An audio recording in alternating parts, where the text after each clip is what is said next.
खातून का डाइवोर्स होता है उसके बाद ये होता था कि एक वक्फे के तहत उसे नान नफा मिलता था। क्या आप सुप्रीम कोर्ट की जो गाइडलाइंस हम देखते हैं कि नए कानून जो आए हैं उसमें यह भी है कि इन खवातीन के जो हुकूक है वो पूरे दिए जाए? मेरे साथ एडवोकेट आमिर मसूदी जुड़ेंगे और उनसे भी जानना चाहेंगे कि ये जो पूरा सुप्रीम कोर्ट की तरफ से ये जो बात कही गई है इसमें क्या कहा गया है।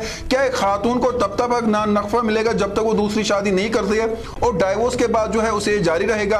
अगर हम इस बार जी मेरे साथ जुड़ चुके हैं एडवोकेट आमिर मसूदी। एडवोकेट साहब बहुत बहुत खैर मकदम। आज आमिर साहब आपसे मैं ये जानना चाहूँगा, एक अहम फैसला सुप्रीम कोर्ट की तरफ से आया है। वो खवातीन वो है जो डाइवोर्स हो जाता है जिनका, और उसके बाद नान नफ़ा की हम बात करते थे तो मुख्तसरन वक्त के लिए वो रहता था।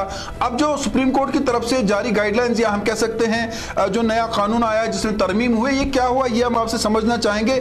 क्या ये कानून है और उसमें क्या कहा गया है? देखिए तारिक साहब, मैं आपको सिंपल अल्फाजों में बताना चाहूँगा। जो हमारा मेंटेनेंस का मसला होता है, जो भी ये फैमिली मैट्रिमोनियल डिस्प्यूट होते हैं, इसमें जो एक खातून होती है, चाहे वो डिवोर्सी हो या उसकी शादी जो है वो सस्टेन हो, सबसिस्टिंग हो, तो लेकिन कानून का ये कहना है कि जब तक ये रिमैरी नहीं करेगी, दूसरी शादी नहीं करेगी पहले हस्बैंड से डिवोर्स लेने के बाद, she is completely entitled, legally entitled to the maintenance। इसको तब तक बाज़ाब्ता नान नफ़का मिलता रहेगा। इसमें जो हमारा क्रिमिनल प्रोसीजर कोड है जो अभी BNSS में तब्दील हुआ है, जो CRPC था उसका सेक्शन 125 था, जो मेंटेनेंस था एक ऐसी खातून जो शादीशुदा होगी लेकिन पैसे कमाने के लायक न होगी, अपनी जरूरत पूरी नहीं कर पाती होगी, वो बराबर अपने शोहर से, अपने पति से मेंटेनेंस तब तक नान नफ़का क्लेम कर सकती है जब तक कि उसका डिवोर्स नहीं हो, जब तक कि वो दूसरी शादी नहीं कर पाती।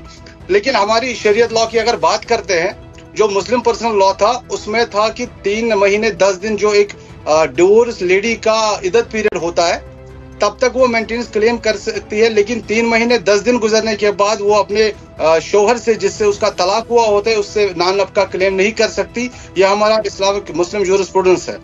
लेकिन मुस्लिम पर्सनल लॉ के बगैर जो हमारा यहाँ जनरल कानून है, जो CRPC है, जो अभी BNSS बना है, उसके तहत उसके और मुस्लिम लॉ के बीच में कन्फ्लिक्ट है, क्योंकि जो CRPC था, BNSS था, है अभी आज के दौर में, उसमें एक खातून चाहे वो मुसलमान हो या हिंदू हो या किसी भी मजहब रिलीजन से ताल्लुक रखती हो, जब उसका डिवोर्स हो जाए, तलाक हो जाएगा अपने पति से, वो तब तक नान नफ़का एलिमनी क्लेम कर सकती है जब तक कि वो दूसरी शादी नहीं कर पाएगी। ये यहाँ पे हमारे सुप्रीम कोर्ट की, हिंदुस्तान के सुप्रीम कोर्ट की जजमेंट्स भी है कि जहाँ पे स्पेशल लॉ और जनरल कानून के बीच में इख्तिलाफत उठे, वहां पे हमें जनरल रूल को फॉलो करना पड़ेगा, वहां पे स्पेशल लॉ को फॉलो नहीं कर सकते हम। हमारा जो जनरल कानून है, CRPC है, जो BNSS है, अभी का जो सेक्शन 144 है, पहले था CRPC में सेक्शन 125, उसमें वाज़ेह तौर पे क्लियरली लिखा है कि एक औरत जो अपनी जरूरत पूरी करने के लायक न हो, जो कुछ कमाती ना हो, वो अपने तलाकशुदा पति से मेंटेनेंस नान नफ़का क्लेम कर सकती है, ले सकती है, हर महीना या वन टाइम ले सकती है जब तक कि वो दूसरी शादी नहीं कर पाएगी। जी तारिक साहब, इस्लामी शरई तौर पर इद्दत होती थी, वो खत्म होने के बाद उसे वो नान नफ़ा नहीं देता था। अब चूंकि आप कह रहे हैं जब तक रीमैरिज नहीं होगी, यानी जब तक वो दूसरी शादी नहीं करेगी, 10 साल लगे, 15 साल करे या नहीं करे, तब तक क्या इसको नान नफ़ा देना पड़ेगा? यानी अगर वो शादी भी नहीं करती है कभी तो तब तक यानी लाइफ लॉन्ग इसको देना पड़ेगा? जी तारिक साहब, मैं आपको बताना चाहूंगा, देखिए जो हमारा मुस्लिम पर्सनल लॉ था, शरीयत के हिसाब से एक औरत तब तक नान नफ़का क्लेम कर सकती थी अपने शौहर से, तलाकशुदा शौहर से, जब तक कि 3 महीने 10 दिन नहीं गुजर जाते, जो इस्लामी कवानीन में इद्दत पीरियड के नाम से जाना जाता है। लेकिन जो हमारा जनरल कानून है, जो हिंदुस्तान आईन का कानून है, जो हमारे क्रिमिनल प्रोसीजर कोड का कानून है, उसका था सेक्शन 125 मेंटेनेंस। लेकिन उसमें यह लिखा गया है, एक औरत अगर वो if she is unable to maintain herself, अगर वो अपने आप को मेंटेन करने के लायक नहीं होगी, अगर वो कोई काम नहीं करती होगी, अगर वो कुछ कमाती नहीं, एक बेरोजगार औरत होगी, घर पे अपनी जरूरत पूरी नहीं कर सकती, खाली वही तलाकशुदा बीवी अपने पति से, तलाकशुदा पति से जिससे तलाक लिया होगा, तब तक उसको नान नफ़का मिलता रहेगा कानून के जरिए भी, और ऐसे भी शी इज लीगली एंटाइटल्ड जब तक कि वो दूसरी शादी नहीं कर पाएगी। अगर हम बात करेंगे औरत कभी शादी नहीं करेगी, उसको फिर भी नान नफ़का मिलता रहेगा अपने तलाकशुदा पति से। अच्छा, यहाँ पर अब जो आपने सवाल किया था, यहाँ पर दो चीजें, एक तो हमारा कानून हो गया जो सुप्रीम कोर्ट की तरफ से आज आया है, दूसरा मुस्लिम पर्सनल लॉ बोर्ड की बात करते हैं। अब क्या हमें फॉलो क्या करना पड़ेगा, क्योंकि हम देखते थे मुस्लिम जो है वो मुस्लिम पर्सनल लॉ फॉलो करते थे, जो शरी कानून होते थे, क्या अब वो हम कह सकते हैं कि उसको फॉलो नहीं करना है? अब जो सुप्रीम कोर्ट की तरफ से गाइडलाइंस आएगी अब वही फॉलो करनी पड़ेगी हमें? जी तारिक साहब, ये आपने एक सही से क्वेश्चन पूछा मुझसे। देखिए, मैं इसका जवाब इस तरीके से देना चाहूंगा कि हमारा जो मुल्क का सबसे बड़ी अदालत आलिया है, जो सुप्रीम कोर्ट है, उसकी बहुत सारी जजमेंट्स भी आई है जिसमें उन्होंने क्लियर इंटरप्रिटेशन की है। क्योंकि जो सेक्शन 125 है हमारे सीआरपीसी का, हमारे जनरल कानून का, वो एक सेक्युलर लॉ है। वो इरेस्पेक्टिव ऑफ एनी रिलीजन, वो मजहब देख के काम नहीं करता है। वो हर किसी शख्स, चाहे वो मुसलमान हो, क्रिश्चियन हो, हिंदू हो, जैन हो या किसी और मजहब से ताल्लुक रखता हो, उसके लिए वो सेक्शन इक्वली काम करता है।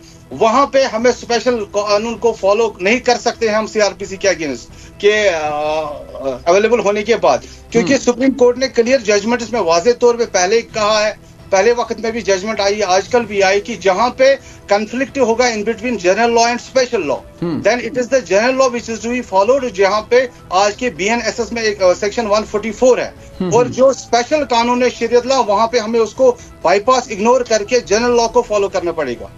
अच्छा, और एक अहम सवाल आपसे पूछना चाहूंगा, ठीक है, अब जो खातून कमा रही है, अब वो प्राइवेट सेक्टर में है या सरकारी सेक्टर में है, तो क्या ये दोनों पे लाख होता है कि अगर वो कमाती है तो उसे नफा नहीं मिलेगा? क्या आप ये कह रहे थे, या ऐसा है कि वो कमाए या न कमाए तब भी इसे मिलेगा? तो इसके लिए कंडीशंस क्या रखी गई है, थोड़ा सा ऑपरेट करें।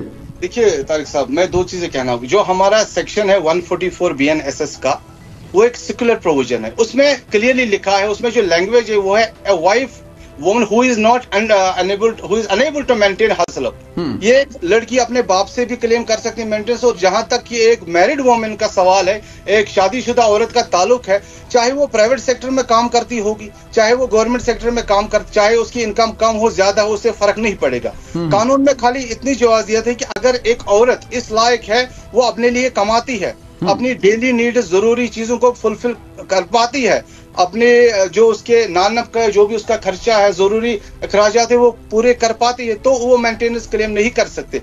लेकिन एक ऐसी औरत जो बिल्कुल बेकार बैठी है, बेरोजगार है, जो कुछ कमाने के काबिल नहीं है, कमाने के लायक नहीं है, चाहे वो प्राइवेट सेक्टर में या गवर्नमेंट सेक्टर में हो या ना हो, खाली वहां पे यूज किया गया है woman who is not able to maintain herself, वो अपने पति से तब तक नानफका लेती रहेगी जब तक कि वो दूसरी शादी नहीं करेगी।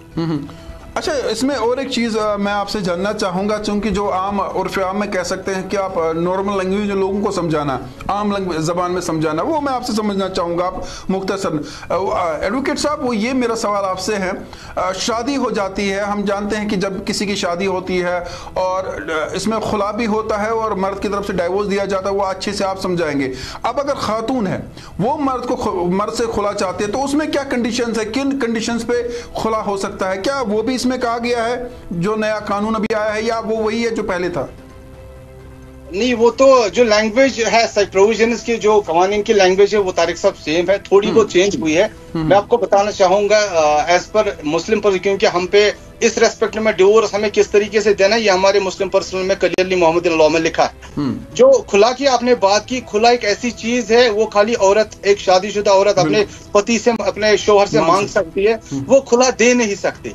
मांगने और देने में फर्क है। लेकिन जब ये औरत अपने पति से किसी जेन्युइन रीजन पे खुला मांगेगी, उसके बाद भी वो एक पति पे डिपेंड करता है कि वो उसको तलाक दे के आजाद करेगा या नहीं करेगा। नहीं, मैं आपकी बात समझ चुका हूं। मेरा जो सवाल था वो ये है कि बहुत सारी खवातीन ये एलिगेशंस भी लगाती है, इल्जामात भी लगाते हैं कि जिस तरह से आप मर्द जो है वो डाइवोर्स दे सकते हैं खातून को, अगर उसके पास खुला का इख्तियार है, वो अपने खावन से खुला मांगते हैं तो उसको देना चाहिए। अगर वो नहीं देता है तो वहां पर क्या टर्म्स एंड कंडीशंस हो सकती है? वो किस तरह से खुला ले? वो चाहती है खुला ले, लेकिन खावन नहीं दे रहा है। हाँ बिल्कुल, देखिए कहीं कभार ऐसे जो केसेस के साथ जब डील करना पड़ता है तो वहां पे हस्बैंड की एरोगेंस भी आती है। वो कश्मीरी में बोलते हैं सुचवाना बथावन उम्र खतर लटकई बकैत त्रावन याला बकैत करन आजाद, ये दूसरी शादी नहीं करनी चाहिए। देखिए इसके लिए जो हमारा प्रोविजन है, जो मोहम्मदन लॉ की भी बात करते हैं या हमारे जनरल लॉ की बात करते हैं, अगर एक औरत अपने शोहर से खुला मांगती है, और अपना उसका शोहर उसको खुला देने के लिए तैयार नहीं है, तो वहां पे क्या कर सकती है औरत? फैमिली कोर्ट में या जो कंसर्न कोर्ट होगा वहां पे वो एक केस फाइल कर सकती है, जिसे हम बोलते हैं अपनी लैंग्वेज में डिसोल्यूशन ऑफ मैरिज। जो डिसोल्यूशन ऑफ मैरिज है वो इस तरीके का केस होता है, उसमें कुछ रीजंस दिखाने होते हैं कि एक शादीशुदा औरत अपने पति से खुला तलाक चाहती क्यों है, आखिरकार वजह क्या है, क्या किसी कॉम्प्रोमाइज का स्कोप नहीं है। और उसमें हमें केस जब फाइल करते हैं तो उसमें हमें जुडिशियल डिवोर्स होता है, मीन्स जो मैरिज होती है, जो शादी होती है, उसे कोर्ट के ऑर्डर के थ्रू डिसॉल्व किया जाता है। वहां पे हस्बैंड की चॉइस, तलाक देना हो ना हो डजंट मैटर, वहां पे वो चीज नहीं देखी जाती। वहां पे देखा जाता है कि खुला किस रीजन से मांगा जा रहा है, वजह क्या है खुला लेने की। तो उसके लिए बाज़ाब्ता औरत कोर्ट में अप्रोच कर सकती है, जिसे हम बोलते हैं जुडिशियल डिवोर्स, डिसोल्यूशन मैरिज। वहां पे अगर वो केस प्रूव कर पाई, उसकी एलिगेशन साबित हो पाई, तो आराम से कोर्ट उसका खुला करा सकता है। एडवोकेट साहब, बहुत बहुत शुक्रिया ये कीमती वक्त देने के लिए।